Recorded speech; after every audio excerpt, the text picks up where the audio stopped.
Now, you grafted at Gillingham, you played over 100 league games, scored a load of goals as well from that wide position. And then all of a sudden, one of the biggest clubs in the Championship are looking at signing you. Wolverhampton Wanderers really are taking a keen interest in bringing you to Molineux. When did you first hear about that interest, and how did you feel when you heard that a club like Wolves were quite interested in bringing you to the club? So I knew there was a few clubs interested because at the time my contract at Gillingham was sort of coming to an end, and I didn't sign a new one.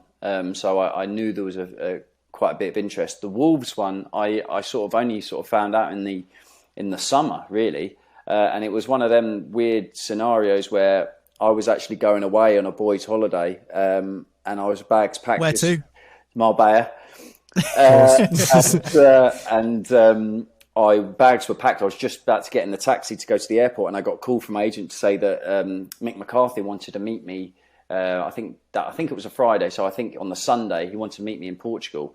So I sort of didn't go. I then flew to Portugal, met Mick McCarthy, and had a really good discussion about why he wanted me to come to Wolves, what he was trying to achieve, and if I had obviously any questions, and had a really good chat with him.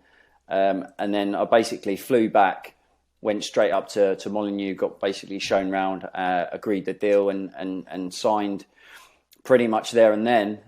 Flew, and then I then actually, funny enough, I signed my contract with the club secretary at the time, and then I shared a lift with him and his wife to the airport.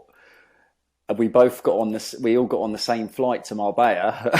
And then I went one way and he went the other, and I met my mates in Marbella. It was just incredible few days. But the best decision, Mick McCarthy, as soon as I met him, there was nowhere else I was going to go. And I would say, well, he is the best manager I've worked with. I hold him in that high regard. He was brilliant.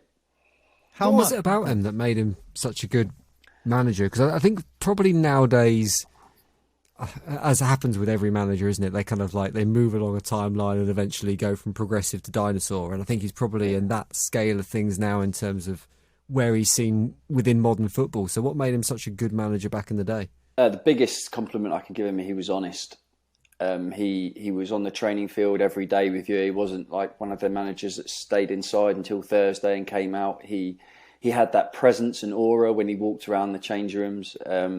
He was approachable. You could go in and chat to him, but he was honest. If he would call you in on a Friday and you'd be like, "Oh no, I've got the curly finger," you'd go in and he'd go, "Jarvo, you're on the bench tomorrow," and I'd be like, "Oh, why?" And he'd explain why.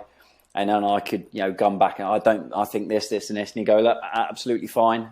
But that's the reason why you're on the bench. But I need you to be ready because I will need you to come on and do this and do that." And you'll be like, "Okay, I'm annoyed and gutted that I'm on the bench, but I can't argue with what he said. Well, I can argue, but I can understand.